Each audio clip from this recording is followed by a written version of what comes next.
इमरान खान साहब को उनके कुछ करीबी रफ़क़ा ने मशवरा दिया है कि 2 हफ्ते में जो है वो कोई बगावत होने वाली है। जनरल आसिम मुनीर साहब उनके खिलाफ जो है कोई कोर्ट मार्शल हो जाएगा। ये वही लोग हैं खान साहब जिन्होंने पहले भी आपको जो है वो गलत मशवरे दी। वाजे पाकिस्तान के अंदर इस टाइम पे जो शिद्दत का रद्द अमल मौजूद है, उसके बावजूद अगर वो रोक के बैठे में हैं तो इसका मतलब है कि उनके हौसलों को सलाम करना चाहिए। मैं नहीं समझता कि -1 का फॉर्मूला कामयाब होगा। और एक न्यूक्लियर कंट्री को डिफॉल्ट नहीं करने दिया जाता, उसकी इजाजत नहीं दी जाती, क्योंकि फिर न्यूक्लियर कंट्री के पास बहुत कुछ होता है बेचने के लिए। अब वकीलों को सामने रख कर कोई एक ऐसी तहरीक जो है वो चलाने का इरादा है जिसको एतजाज हसन साहब जो है उनका ये ख्याल है कि माजी की तरह वो इस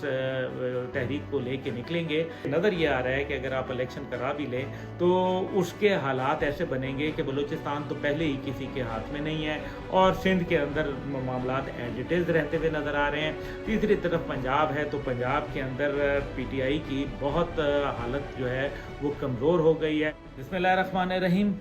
बहुत मुल्क के हालात अजीब व गरीब हुए में हैं। एक वेबसाइट है नया दौर और उसके हवाले से एक बड़ी तहलका खेज बात आई सामने, जिसमें यह कहा गया कि इमरान खान साहब को उनके कुछ करीबी रफ़क़ा ने मशवरा दिया है और बताया है, कोई ख़बर दी है कि 2 हफ्ते में जो है वो कोई बगावत होने वाली है और फ़ौज के अंदर से जो है वो बहुत आवाज़ें उठने वाली हैं और जिसके नतीजे में जनरल आसिम मुनीर साहब जो कि हमारे आर्मी के सरबराह हैं उनके ख़िलाफ़ जो है कोई कोर्ट मार्शल हो जाएगा। खुदा के खौफ करें, ऐसी गुफ्तगू करने से परहेज़ करें। ये वही लोग हैं खान साहब जिन्होंने पहले भी आपको जो है वो गलत मशवरे दिए और नतीजा क्या निकला। पहले वो कहते रहे, कुछ गद्दार जो है वो ये कहते रहे कि पता नहीं आप वहाँ फलानी आर्मी की तनसीबात के ऊपर जाएं और फिर देखें वहाँ खामोश मुजाहिद आपके इंतज़ार में बैठे। वो खामोश मुजाहिद इंतज़ार में तो बैठे थे कि जब आप आए तो फिर वो आपकी तबीयत साफ़ करें, और नतीजा फिर जो हुआ वो आपके सामने हुआ। अब ये तो बिल्कुल ऐसी प्रोपेगेंडा मशीन है सोशल मीडिया के हवाले से जो शायद सिर्फ चस्के लेने के लिए और आवाम के अंदर भड़काने के लिए, उनके जहनों को वरगलाने के लिए ये बातें इस्तेमाल हो रही हैं। याद रखिए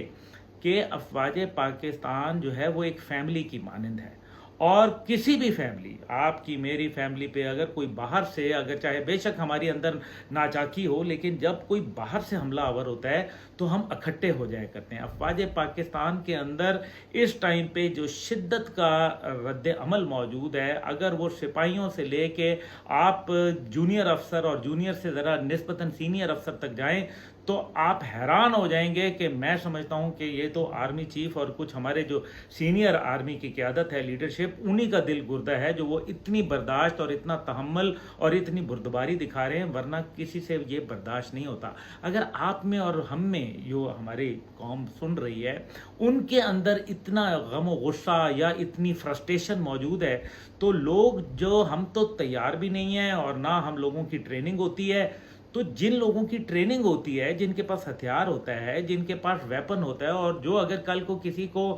मार दें तो वो कानूनी कहलाता है, ना कि गैर कानूनी नहीं कहलाता, उनके अंदर कितना गम और गुस्सा मौजूद होगा, कितनी रंजिश मौजूद होगी, उसके बावजूद अगर वो रोक के बैठे में हैं तो इसका मतलब है कि उनके हौसलों को सलाम करना चाहिए। इस किस्म की मनगढ़ंत प्रोपेगेंडे जो हैं उनसे दूर रहना चाहिए। इसी तरह का एक मनगढ़ंत प्रोपेगेंडा जो है वो शिफा यूसुफजई साहिबा ने जो है वो मेरे खिलाफ कर दिया कि जी जनरल साहब के वो कहीं जा रहे थे बहुत अरसा पहले और वो मुल्क से बाहर जा रहे थे तो एक बेटे ने उनके जो है वो VCR की डिमांड कर ली। मैंने इसके ऊपर शिफा यूसुफजई साहिबा को बकायदा एक नोटिस भी भेजा, उनके जो प्रोड्यूसर थे उनको भी बताया कि जनाब या तो मुझे प्रोग्राम में बुला लें या इसकी तरदीद कर दें, तो लेकिन उन्होंने कुछ नहीं किया। इसलिए मैं फिर इसके हवाले से जो है अथर वकार अजीम साहब जो कि हम TV के अंदर होते हैं उनके पास भी गया और उनसे कहा कि जी इस मामले की आप छानबीन कराएं कि ये शिफा यूसुफजई एक एंकर हैं,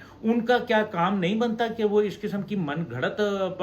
स्टोरी बनाने से पहले जो मुतल्लिका लोग हैं उनसे पूछ लें। मकसद यहाँ ये बताने का है कि यहाँ सोशल मीडिया पे जितने मुंह उतनी बातें और उसकी कोई तहकीकात, कोई उसकी पीछे उसकी गहराई में जाने की बात नहीं की जाती। اب آتے ہیں دوسری طرف، اب شاہ محمود قریشی صاحب جو ہیں انہوں نے باقاعدہ اڈیالہ جیل سے جو ہے وہ نکلنے کے بعد انہوں نے کہا ہے کہ جی میں عمران خان صاحب کے پاس جاؤں گا. اس کے بعد وہ تھے کہ ان کو علیحدہ رکھا گیا تھا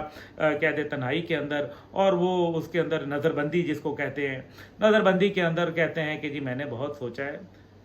دیکھیں شاہ محمود قریشی صاحب کو اگر آپ -1 فارمولے کے اوپر بات کر رہے ہیں تو میں نہیں سمجھتا کہ -1 کا فارمولہ کامیاب ہوگا. اس کی وجہ یہ ہے کہ ایک دفعہ پہلے ہم نے دیکھ لیا کہ الطاف حسین ملک سے باہر بیٹھ کے تمام MQM کو جو ہے وہ کنٹرول کر رہے تھے، تو پھر یہ کام اگر وہ عمران خان صاحب ملک سے باہر